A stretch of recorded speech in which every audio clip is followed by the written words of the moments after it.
নমস্কার বন্ধুরা, আজকে শুক্লা রান্নাঘরে সবাইকে স্বাগত। আজ একটা নতুন রেসিপি নিয়ে চলে এসেছি। আজকে রেসিপি হলো আলু কুমড়ো পটল দিয়ে দুর্দান্ত স্বাদের একটা রেসিপি। আর এই রেসিপিটা থাকলে ভাত, রুটি, পরোটা, লুচি এবং কি মুড়ি সাথেও দারুণ লাগবে। আপনারা একবার হলো বানিয়ে দেখতে পারেন। আমি কিভাবে বানাচ্ছি প্রথম থেকে শেষ পর্যন্ত পুরো ভিডিওটা দেখতে থাকুন, আশা করি ভালো লাগবে। আমি এর জন্যে আলু, পটল, কুমড়ো সব একইভাবে কেটে নিয়েছি। কুমড়োটাকে এইভাবে ডুমু ডুমু করে কেটে নিয়েছি, আর পটলটাকেও একটু করে খোসা রেখে একটু করে খোসা ছাড়িয়ে এইভাবে কেটে নিয়েছি। আলুটা কোথায়? পটলগুলো একটা বাটির মধ্যে নিয়ে নিয়েছি, জামবাটির মধ্যে পটলগুলো নিয়ে নিলাম জামবাটির মধ্যে। পটলগুলোর মধ্যে একটু হলুদ আর একটু নুন আর একটু কাশ্মীরি লঙ্কা আমি মেখে 4-5 মিনিটের মতো রেখে দেবো, তাহলে ভালোভাবে শুকিয়ে যাবে আর কালারটাও বেশ ভালো আসবে কাশ্মীরি লঙ্কা দেওয়ার জন্য। আমি কড়াই চাপিয়ে দিচ্ছি, এর জন্য একটা মশলা করে নেবো। এইখানে আমি দিয়ে দিচ্ছি 5 ফোড়ন। মৌরির পরিমাণটা বেশি দিয়েছি, কালো জিরের পরিমাণটা তার থেকে একটু কম, আর মেথির পরিমাণটা তার থেকেও একটু কম দিয়েছি, যেহেতু মেথি তিতো হয়ে যায়। এগুলো হালকা করে আমি ভেজে নেব। আমার ভাজা হয়ে গেছে, কালারটাও চেঞ্জ হয়ে গেছে, তবে খুব বেশি ভাজবো না, খুব বেশি ভাজলে তিতো লাগবে। আর এই মশলাতে তরকারির স্বাদটা খুব সুন্দর এনে দেয়। আমার ভাজা হয়ে গেছে, এবার আমি হামাল দিকটাতে করে গুঁড়ো করে নেবো মশলাটা ঠান্ডা হওয়ার পর। আর ওই কড়াইতে একটু কসুরি মেথিটাকেও হালকা করে রোস্ট করে নেবো। এইটাকে আমি নামিয়ে রেখে দেবো। এইভাবে যদি হালকা করে ভেজে করা হয়, সেন্টটা আরও ভালো সুন্দর ছাড়ে। আমি এটা তরকারিটা চাপানোর জন্য কড়াই চাপিয়ে দিয়েছি। তরকারিটা চাপানোর জন্য কড়াই বসিয়ে দিচ্ছি, কড়াইয়ের মধ্যে তেল দিয়ে দিয়েছি। এটা খুব ভালোভাবে গরম হয়ে গেছে। এবারে আমি পটলগুলোকে একটু লাল লাল করে ভেজে নেব।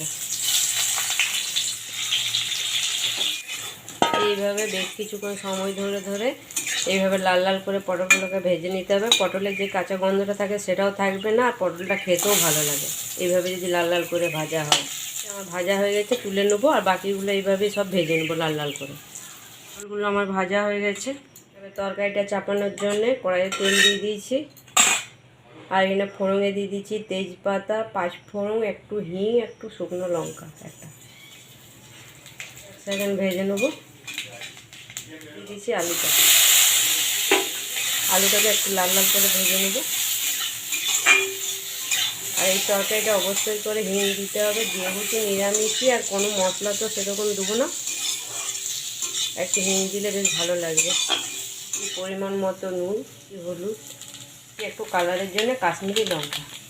এবারে এইভাবে নুন, হলুদ, কাশ্মীরি লঙ্কা দিয়ে বেশ কিছুক্ষণ সময় ধরে ধরে আমি ভেজে নেব। আলুটা সিদ্ধ হয়ে যাবে আর আলুটা ভাজা হয়ে যাবে। এবার ঢাকা দিয়ে দিয়ে এইভাবে ভেজে নেবো 2-4 মিনিট সময় ধরে। এই বেশ কিছুক্ষণ সময় ধরে আমার ভাজা হয়ে গেল। এই আলুর কালারটাও চেঞ্জ হয়ে গেছে। এবারে দিয়ে দিচ্ছি ঝালের জন্য কটা চেরা কাঁচা লঙ্কা, দিচ্ছি কুমড়োগুলো কেটে রাখা। এবারে এইভাবে আমি 6-7 মিনিটের মতো ঢাকা দিয়ে দিয়ে কষিয়ে নেবো, খুব কম আঁচ করে করে, তাহলে কষানোটা যাবে আর সিদ্ধটা ভালোভাবে হয়ে যাবে। কিছুক্ষণ সময় ধরে ধরে কষানো হয়ে গেল আমার। এবারে দিয়ে দিচ্ছি সিদ্ধ হওয়ার মতো জল। এবার সামান্য একটু চিনি দিয়ে দিচ্ছি, যেহেতু কুমড়োর তরকারি একটু মিষ্টি মিষ্টি ভালো লাগে। এবার আমি ঢাকা দিয়ে সিদ্ধ করে নেবো আলু কুমড়োটাকে। ঢাকাটা খুলে দেখে নিচ্ছি।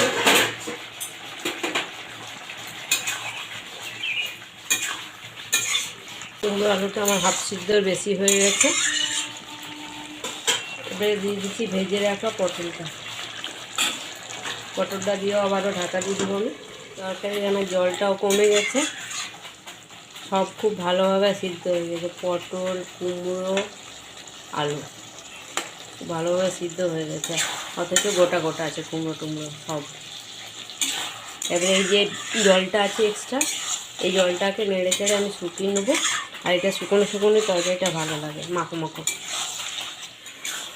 তরকারি আমার জলটাও শুকিয়ে গেছে, এইভাবে জলটাকে শুকিয়ে নিতে হবে। এবারে ভেজে রাখা দিয়ে দিচ্ছি কসুরি মেথিটা একটা হাতে বসে, ভেজে রাখা মশলাটা, যেটা 5 ফোড়নটা ভেজে রেখেছিলাম, এটা খুব ভালো করে মিশিয়ে দিচ্ছি।